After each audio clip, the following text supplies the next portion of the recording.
Hasn't happened since 2019. Think about that for a minute. 2019. And it's better now than it was then. See, back then you didn't have all these expectations of the Houston Texans getting into the playoffs. Because you was like, okay, they're in the playoffs, but are they going to win a Super Bowl? We were just happy to be there.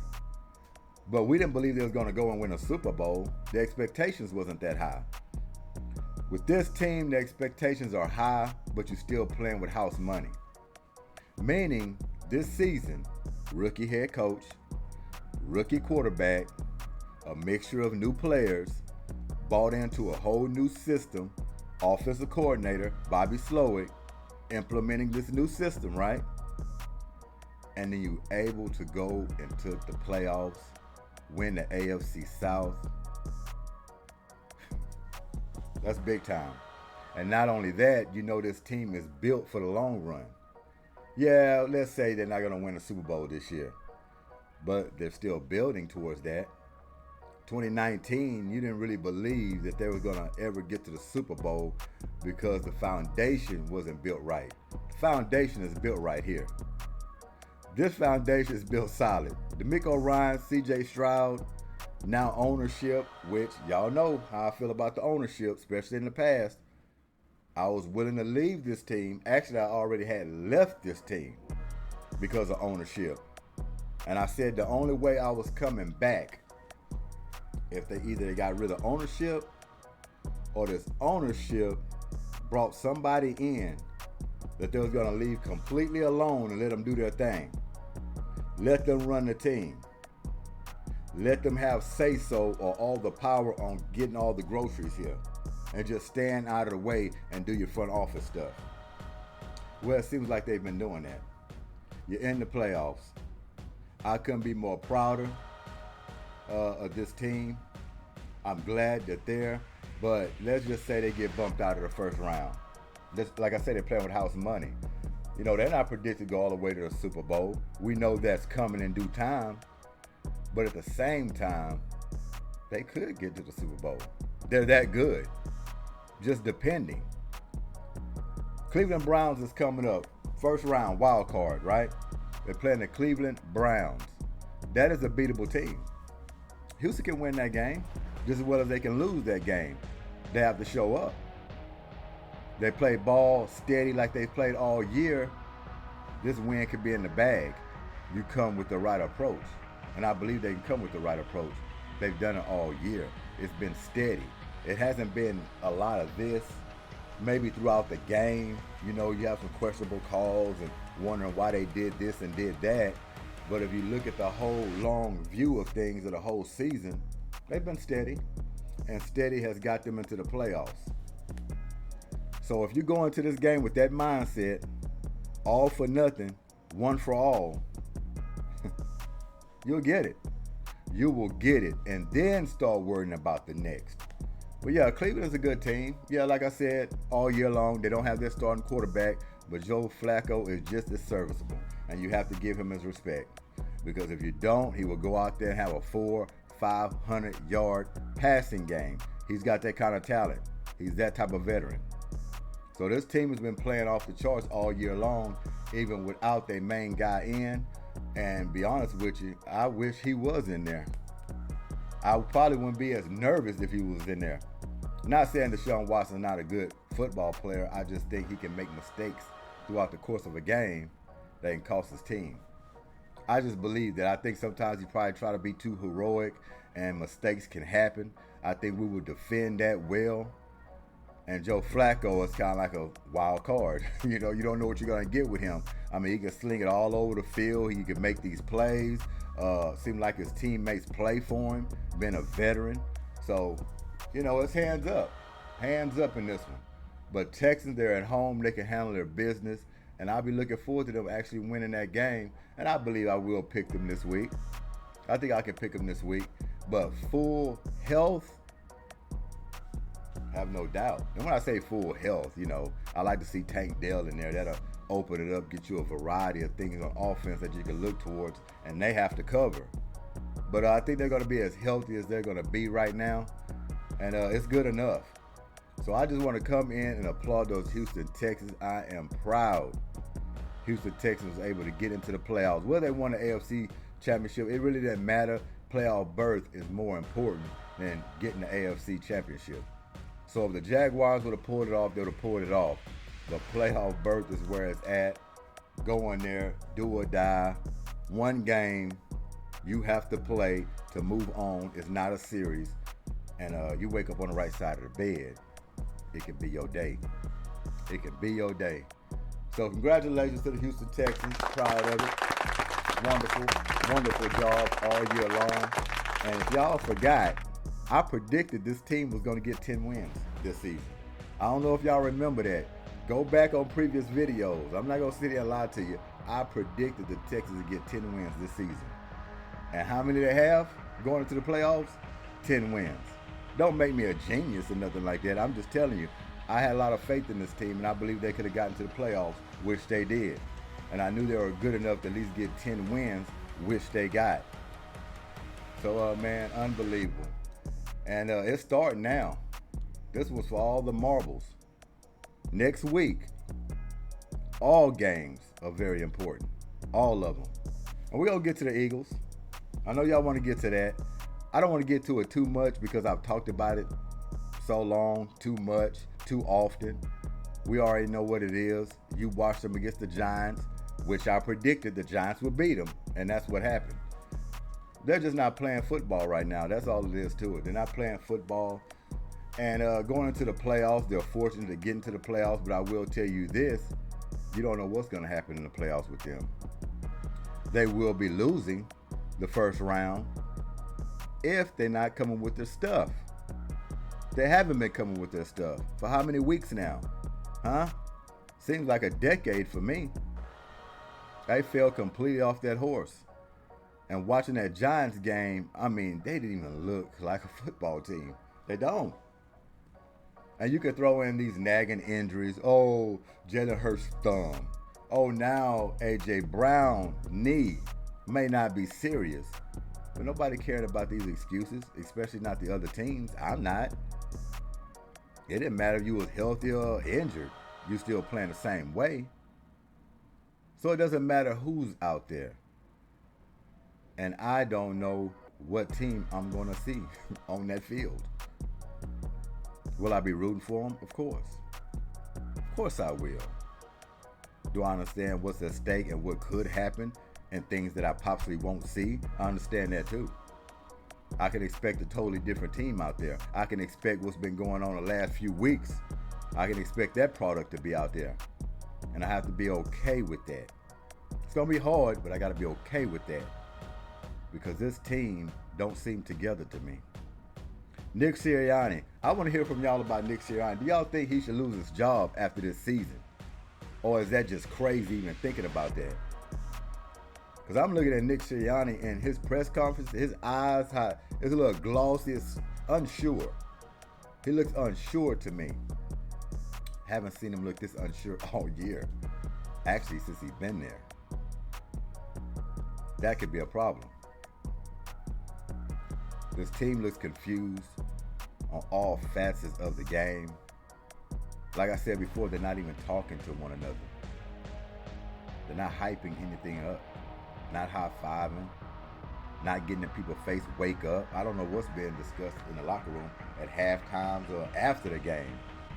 It just seems like there's a lot of distance between all the players on this team. And when Sunday comes up or Saturday or whenever they play, they're just going out there and throwing something out there. That's what it looks like.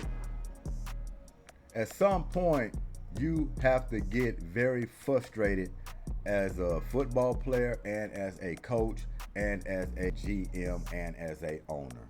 Like I said, I don't know what's going on inside the locker rooms. I don't know if any chalkboards have been broken. I don't know if anybody's been slapped, or something. I don't know. You would think and hope something like that happened, but the way they've been playing, I don't think anything has happened. I think they've just been quiet and going in their little corner and then trying to figure it out on Sunday. That's not a recipe to winning games, especially in the playoffs, because when you get to the playoffs, teams are together. Majority of the teams are like this when you get to the playoffs. They know who they are, they know what they're about, and they going into a battle together. Eagles don't look like that. That means an early out for me when it looks like that. So yeah, it's very concerning. So we're gonna see where it lands. I mean, it's a game that they can win. I know that. But be honestly, the Giants was a game they could win. Now you want to say they pulled the plug and they didn't want to take it serious, and it was like, oh, we got people banged up. We haven't been playing well anyway, so let's just get to the playoffs. And we're not gonna approach this game without full starters and just say we didn't come to play. No, Giants came ready to play. They wanted that game. Yeah, you played it to try to act like you wanted to win it, but that was decided very early. Very early. So, yeah, we're going to get into the playoff schedule real quick. But, yeah, Eagles are in trouble. Like I say, a switch can turn on where they come in the playoffs, and next thing you know, everything is right. They're throwing it. They're running it. They defensing it. They're actually getting quarterbacks on the ground. Everybody's high-fiving. Defense is snarling and foaming out the mouth. Brian Johnson actually got a play sheet that's working. Hey, I don't know, man. I don't think things like that can happen overnight. What y'all think? Huh? I don't think so. Tell me something. Well, let's see what's on the queue. Next week is all about to happen. I'm excited for it. If you're a football fan, you're excited. And Eagle fans out there, and I know there's a lot of them, we all in the same boat. We feeling the same pain right now. Be patient, and if this team falls behind the product they've been putting on that field here lately, can't lose too much sleep over it. We were highly invested. They don't look like they're invested. It seems like after the season is over, they already feel like they got pink slips in the locker room. That's how they playing. You know, when you're working at a job and people been talking around, they said, hey man, they gonna lay you off. They gonna fire you next week. And then you start saying, well, shit, I'm just gonna back off then. I'm not gonna put in all the work I was putting. Matter of fact, I might call off a few days. Yeah, I might start looking and searching elsewhere. Yeah, that's exactly how that looks. That's exactly how that looks. So we ain't got no control over that. So don't lose too much sleep, Eagles fans. Still be hurt behind it. Still feel the pain, but don't go all the way out to where your hair's falling out and you're just losing sleep. You know, you're not a good family member. Don't go that route, okay? So they'll figure it out. So let's get to the schedule. Actually, we'll break down the regular season 18 week. Let's do that first. I haven't went through my picks, but we're gonna check them out here on when should I do my picks?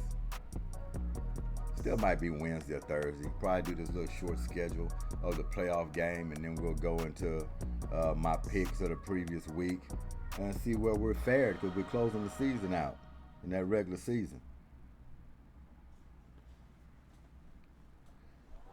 Top one here is Eagles and Giants, which we already discussed that. 27-10. Those Giants put it on those Eagles. From kick ball, it just didn't look right. It just didn't look right. Giants was hyper. They were energetic. They wanted it. They ain't playing for nothing. It's easy to go out there and play free. Season's over with. You about to get that good long break. Spend time with your family. You've been a loser all season long. You say, why not get up for this one? These Eagles think they something. They think they going somewhere. Let's go out here and show them something. And they did that. So the Eagles 11-6 of the season. Giants 6-11. Just flip-flop those records, and there you have it. But it didn't look like it. Did not look like it. Steelers and Ravens. 17-10 Steelers got those Ravens at home. It's a good game. Every time they play, it's a good game. Like I say, black and blue game. Battered, bruised. Steelers came out on top. And I hope the Steelers can go far. You know, I like the team. head coach, of course. And if they don't want his services anymore, the guy will have a job as soon as you hand him his pink slip. Tomlin is that good. So don't worry about him being out on the market. Won't be there too long. Somebody will get this guy if the Steelers do not want him any longer, which would be crazy in my opinion. But we're going to see what's going to happen with that situation. Texans and Colts, what we've just discussed. What a season. What a season. And you could say the Texans finally got that Indianapolis Colts monkey off their back. I guess you could say that. I mean, they were playing for all the marbles. Whoever wins that game goes to the playoffs. They stopped the Colts from going to the playoffs. What that says. Yeah, they might have got that monkey off their back. Because them Colts been in some battles with those Texans. And they always seem to come out on top.